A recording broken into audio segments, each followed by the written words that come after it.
सबसे पहले तो मैं सभी पत्रकार साथियों का, आदरणीय साथियों का यहाँ पहुँचने पर स्वागत करता हूँ।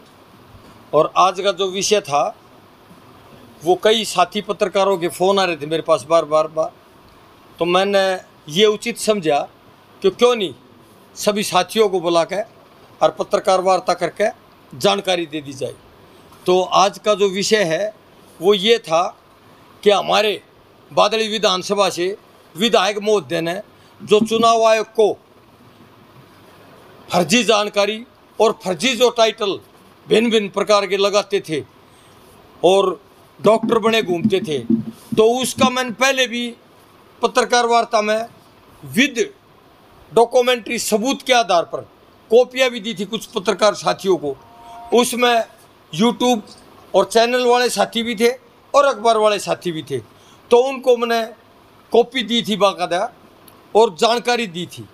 तो उन्होंने सफाई दी कि नहीं, ये सब झूठी बातें हैं, ऐसा कुछ नहीं है।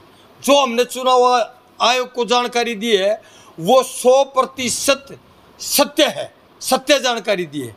तो मैंने वकीलों से सलाह की कि जी क्यों नहीं इस तरह की जो झूठ बोल कर जनता को गुमराह करने का काम करते हैं, जनता की आंखों में धूल झोंकने का काम करते हैं और चुनाव आयोग के साथ भी धोखाधड़ी करते हैं, गलत जानकारी देते हैं।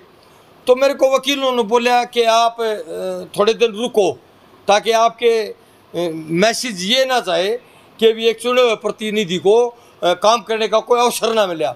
अब एक पत्रकार साथी मेरे को कह रहा था कल कि तारीख पर तारीख नहीं, बल्कि कुछ जनप्रतिनिधि जनता के साथ खिलवाड़ करते हैं, उनके हितों के साथ खिलवाड़ करते हैं, उनको गुमराह करने का काम करते हैं और झूठ का सहारा लेकर, झूठ की बैसाखी बनाकर झूठ पर झूठ आगे बढ़ते चले जाते हैं। तो मैं पत्रकार साथियों के माध्यम से आज ये भी जरूर पूछना चाहूँगा कि जब यहाँ आए तो जनता की, भोली भाली जनता की, सम्मानित मतदाता की आंखों में धूल झोंकने के प्रयास किए और डॉक्टर लगाते थे। तो क्या के डॉक्टर थे? पशुओं के, जीव जंतुओं के, आदमियों के, आरएमपी, एमबीबीएस, बीएमएस, एमडी, कौन से डॉक्टर है? आप भी पत्रकार साथी, आपको तो स्वतंत्र अधिकार है, आप तक पूछ लेना चाहिए था या आगे पूछ लेना कि जी आपकी डिग्री कहाँ, दिखाएंगे आप। फिर जब चुनाव में इंडिपेंडेंट के रूप में साथी फार्म भरते हैं, जब इंडिपेंडेंट के रूप में साथी फार्म भरते हैं तो 12वीं पास थे और उसके बाद जब कांग्रेस पार्टी का टिकट प्राप्त हुआ तो माननीय विधायक महोदय ने 10वीं पास की सनद लगाई। तो 12वीं पास और 10वीं पास एक ही सन में, एक ही डेट में, एक ही दिन में 3 क्लास पास कर गए जनाब। 10वीं भी पास कर ली, 11वीं भी पास कर ली और 12वीं भी पास कर ली। वही डेट शपथ पत्र में जो तहसीलदार से अटेस्टेड है जो उन्होंने दिया, उसके अंदर वही डेट मेंशन 12वीं पास करने की है, वही डेट 10वीं पास करने की है। और जनाब मैं जब आगे बढ़ने की बजाय जनाब पीछे आ गए, पहले 12वीं पास थे फिर 10वीं पास रह गए। जनाब पहले जब यहाँ आए तो डॉक्टर थे, फिर वो टाइटल भी बदल दिया, गोत लगा दिया। सर वो निजी बातें हैं, कुछ भी लगाओ, लेकिन डॉक्टर कौन से थे ये पता करना चाहिए। इस तरह के जो लोग आते हैं जनता को गुमराह करके और जनता के साथ विश्वासघात करने का काम करते हैं, जनता के हितों पर कुठारघात करने का काम करते हैं, तो अगर हम जनता को अवगत नहीं करेंगे तो इस तरह के लोग और पनपेंगे और विधानसभा के हितों की अनदेखी होगी, झूठ के सहारे कब तक सफर होगा। तो बादली विधानसभा की हर तरह से सुरक्षा करना, ऐसे लोगों से सावधान करना, सच्चाई से जानकारी देना, लोगों को अवगत करना हम अपना धर्म और दायित्व और फर्ज समझते हैं। और आज सब साथियों को ये भी बताना चाहूँगा कि पैनल में लगा है डबल जज, जस्टिस हरप्रीत सिंह बराड़ और जस्टिस राजमोहन, और चुनाव आयोग को डेट दी गई है 2/11/2023 की।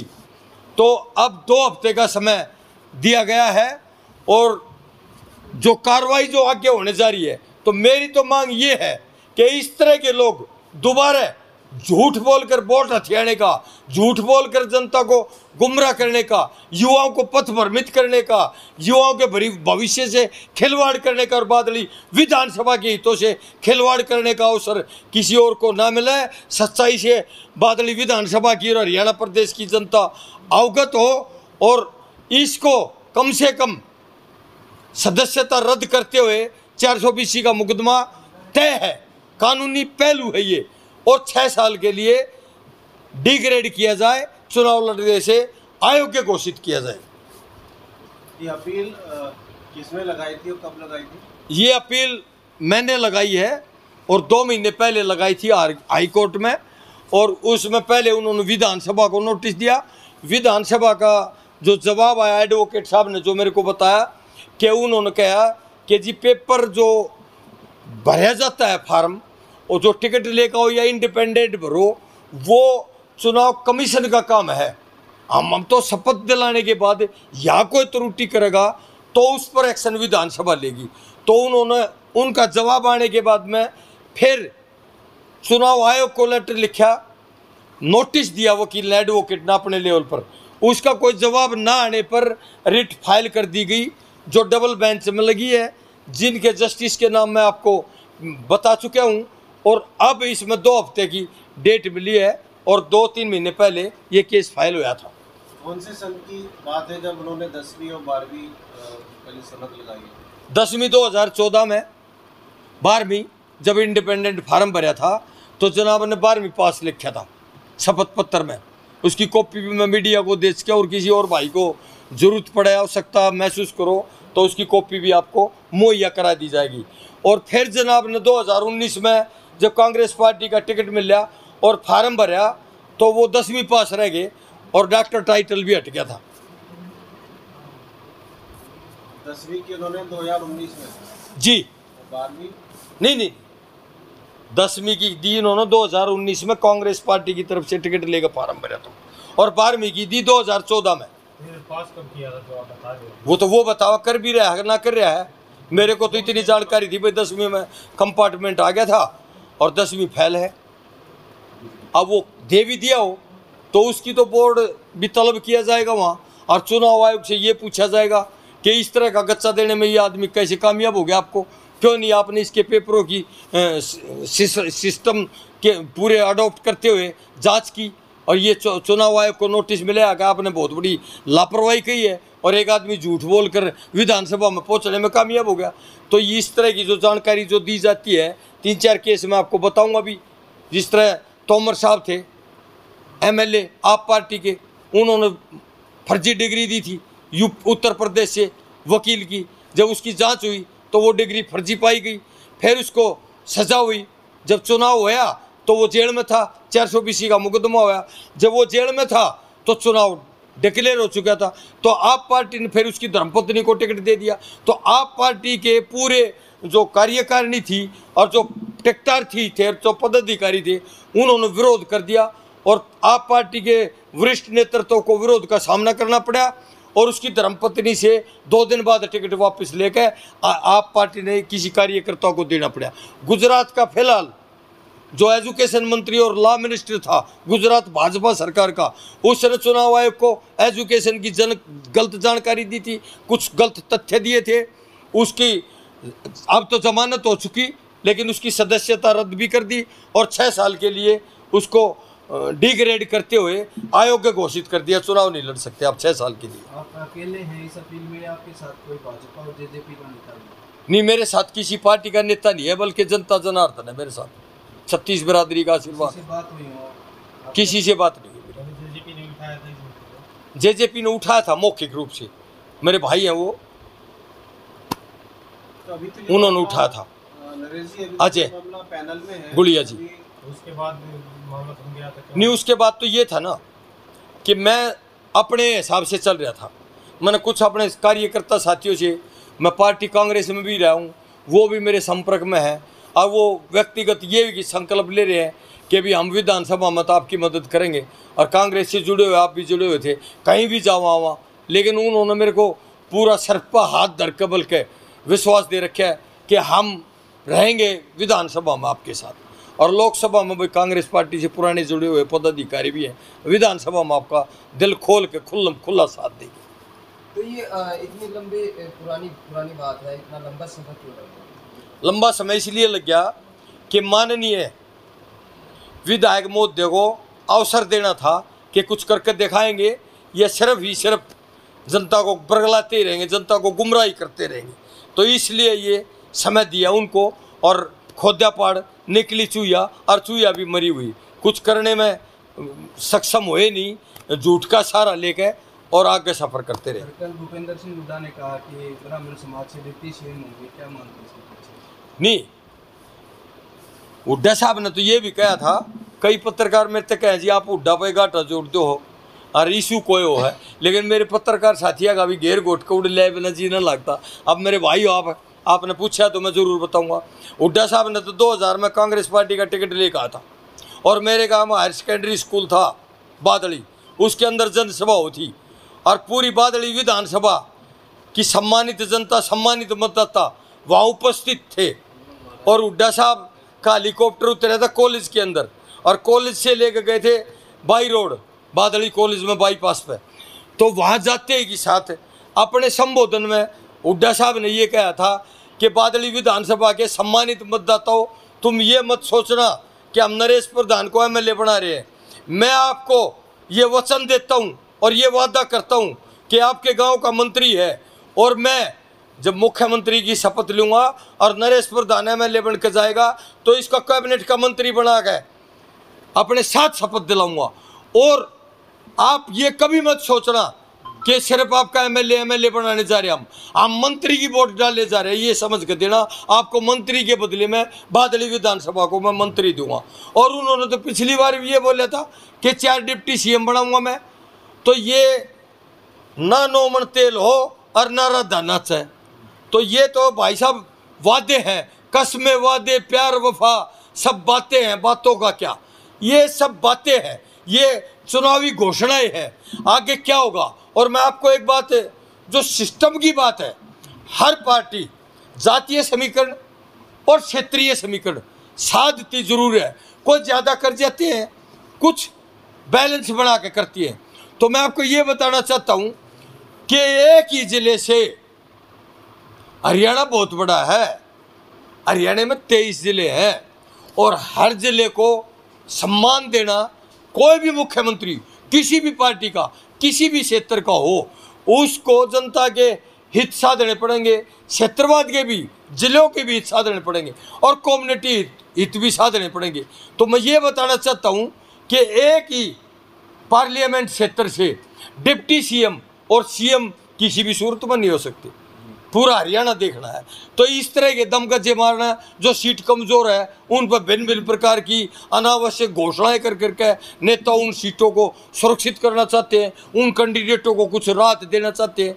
तो ये सब कस्मे वादे हैं, इनकी कोई अहमियत नहीं है। सरकार से अगर दोषी करार दिए जाते हैं तो जो 4 साल का समय जो है जनता का, उसका क्या जवाब होगा? जनता भी तो जवाब तलब करना चाहेगी। वो जवाब देंगे कि करके दिखाया कि तुम्हारी की टीवी लाई हो तो बताओ। 20 करोड़ रुपये एमएलए की ग्रांट, डिक्शनरी ग्रांट मिल रही थी, उसका श्वेत पत्र जारी करना चाहिए, उसका हिसाब ही नहीं है। कहाँ गए वो ले आए तो वो कहाँ लगाए, और लगाए तो वो उसकी समरी जारी करनी चाहिए, श्वेत पत्र जारी करना चाहिए कि ये 20 करोड़ रुपए बन रहे थे एमएलए की गारंटी में, लेने में कामयाब हुआ। अगर लेने में कामयाब नहीं हुआ तो असफलता एमएलए की है, और कामयाब हुआ तो हिसाब ना दे रहा जब भी असफलता एमएलए की है। अब 25 करोड़ रुपए खट्टर साहब ने डिक्लेयर करे कि मैं हर विधानसभा क्षेत्र को दूंगा, लेकिन जो एस्टीमेट बनाएंगे और जो भी नीति होगी उसको अडोप्ट करेंगे और उसके नॉर्म पूरे करेंगे, वो एमएलए लेने में कामयाब होगा। बहुत सारे एमपी होते हैं 30 से 40% एमएलए एमपी अपनी ग्रांटों का यूटिलाइज नहीं कर पाते। तो उसका जवाब तो एमएलए और एमपी देंगे ना, जनप्रतिनिधि देंगे ना। किस तरह वो जनता के हितों से खिलवाड़ करते हैं, और बातें बढ़ाने में तो चतुराई के साथ बढ़ाते बहुत ज़्यादा है बातें, लेकिन जो फील्ड में वर्क होना चाहिए, जो उनका ड्यूटी और दायित्व है, जो उन्होंने ग्रांटियाँ हर हाल में लेनी चाहिए और विकास कराना चाहिए, उस पर वो असफल हो जाते हैं हर मोर्चे पे। नरेश जी, अभी आपने बताया कि वो मामला कोर्ट पे है, पैनल में है, और उसकी तारीख भी दी गई है। जी, फैसला तो नहीं आया ना अभी? नहीं जी। फैसला तो कोर्ट के फैसले से पहले फिर आप किस तरीके से फिर आरोप लगा सकते हैं? कोर्ट के फैसले का इंतजार करना चाहिए था ना। मैं कहाँ आरोप लगा रहा हूँ, मैं तो ये कह रहा हूँ रिट डाली है मैंने, फैसला तो कोर्ट 2 देगा। महीने पहले रेट डाली है आपने, हाँ जी। तो 2 महीने बाद फिर आप बता रहे हैं। नहीं, आज मेरे को मैसेज मिला कल अच्छा, वकील साहब ने कि आपकी रिट एडमिट होगी और 2/11/2023 मिली है। 2/11/2023। हाँ, और मुकदमा नंबर भी फ़ोन पर मैं आपको सार्वजनिक कर चुका हूँ, दिखा दिया और दोबारा भी दे दूंगा, वो दिया है। तो जब मेरे को जानकारी मिली तो ही तो मैं अपने मीडिया वाले साथियों को जानकारी दूंगा ना भाई साहब। तो मेरे को कल ही जानकारी मिली है और शुक्रवार को ये कार्रवाई हुई थी, फिर 2-3 दिन की छुट्टी पड़ेगी पत्रकार महोदय। तो जैसे ही मेरे को मिली है तो मैंने आप सब सम्मानित साथियों के साथ इस बात को शेयर करना चाहा। तो आरोप तो जो उन्होंने दिए है वो तथ्यों के आधार पर डिसीजन तो कोर्ट लेगा, मैं आरोप कहाँ लगा रहा हूँ। मैं तो ये कह रहा हूँ मैंने ये मेरे को मिले सबूत और सर्टिफाइड कॉपी ली है बाकायदा, ऐसे तो केस डलता ही नहीं। जो दोनों कार्रवाई है उनकी, अगर मैं लेकर उसकी कोई फोटो कॉपी जाऊँगा तो उसकी कोई अहमियत नहीं है। मैंने बाकायदा SDM साहब जो चुनाव नियुक्त किया जाता है, चुनाव कमीशन फार्म भरे जाते हैं तो उनके तो ट्रांसफ़र हो जाते हैं, तो जो फिलहाल का जो SDM है उसके पास चार्ज चला जाता है। तो SDM साहब से बाकायदा मैंने पुष्टि कराकर सर्टिफाइड कॉपी ली है कि हाँ ये गलत जानकारी इन्होंने दे रखी है, और उसकी वहीं से सवाल लगा के फीस भर के और सर्टिफाइड कॉपी लेकर फिर मैं न्यायालय गया। कोर्ट ने किस किस को संबंध दिए? कोर्ट ने पहले विधानसभा को जानकारी हेतु दिया, तो विधानसभा ने जवाब दिया कि हमारे पास जो MLA आते हैं और जो शपथ ग्रहण कर देते हैं तो यहाँ उसको सदस्यता ग्रहण हो जाती है, और उसके बाद में जो विधानसभा की कार्रवाई होती है उसकी हमारी जवाबदेही होती है। माननीय न्यायालय, उच्च न्यायालय जो भी डिसीजन लेगा और जो आदेश होगा उस पर हम कार्रवाई करेंगे। नरेश शर्मा जी, जिस प्रकार से अगर बात की जाए, आप अपना रास्ता साफ मानते हैं आने वाले समय में, क्या ये राजनीतिक नहीं मानोगे? रास्ता कोई बर्फ थोड़ी है, ले लद्दाख में जा रहा हूँ और 4 फाड़ी भर का हटा दूंगा, रास्ता साफ करेगी। देखिए सुनिए, कभी भी जातिवाद नहीं करा, क्षेत्रवाद नहीं करा, भाई भतीजावाद नहीं करा, चोर बाजारी नहीं करी। सरपंच काल से लेकर 30 साल तक पद पर रखा हूँ, वो 36 बिरादरी के भाइयों के आशीर्वाद से, किसी विशेष जाति वर्ग के आशीर्वाद से नहीं। और मैं ये गर्व के साथ कह सकता हूँ हर गांव के अंदर जाकर कि भाई मैं 91 में सरपंच बना था और MLA तक होश का कोई भाई साहब, मैंने आपके पास गया था, मेरा काम नहीं बना। भगवान नहीं है भाई साहब, कुछ काम हो जाते हैं, प्रयास करें, कुछ रह भी जाते हैं। लेकिन मैं ये दावे के साथ पूछ सकता हूँ कि किसी भी गांव में कोई भाई अगर ये कह दे कि आपके कार्यकाल में मेरा काम तो हो गया लेकिन मेरा 1 गिलास पानी की कंडीशन थी पीऊँगा, या 1 रुपये की कंडीशन थी, या 100 रुपये का डीजल डलवाने की थी, तो आजीवन राजनीति छोड़ के और उस आदमी की सेवा करूँगा। सर, कोई पंचायत वगैरह होगी गुड़िया खाब में, कोई सम्मेलन वगैरह होगा ये बात समझाने के लिए जनता को? नहीं जी, इन बातों के कोई सम्मेलन नहीं होते। हमारे भाईचारे को विधानसभा 36 बिरादरी विधानसभा हमारा भाईचारा है और पूरे समूचे हरियाणा प्रदेश में है, और ये माननीय उच्च न्यायालय में कार्रवाई है। और पंचायत हमारी ने मेरे से पहले सूचना मिल गई गुड़िया खाप को, और उन्होंने मेरे को फ़ोन करके बताया कि आप देखो, मैं प्रोग्राम में था तो मैंने वहाँ फिर कहीं गोडा मोड़ने गया था, वहाँ बाहर निकल कर मैंने देखा था। तो इसमें तो जो साथ देगी पूरा 100% दे रही है। अब जनता का विश्वास तो टूटा ही है कहीं ना कहीं। जनता अब किस किस का साथ देगी? राजनीतिक अखाड़े में लोग जातिवाद पर भी जो है राजनेता वोट मांगते हैं, अब जनता किस किस का साथ देगी? विश्वास तो टूट गया। नहीं, जो जातिवाद पर वोट मांग रहे हैं वो जनता के वफादार नहीं हो सकते, हितैषी नहीं हो सकते। वो अपने निजी हित सर्वप्रिय है उनको, और अपने निजी हितों को साथ देते हैं वो।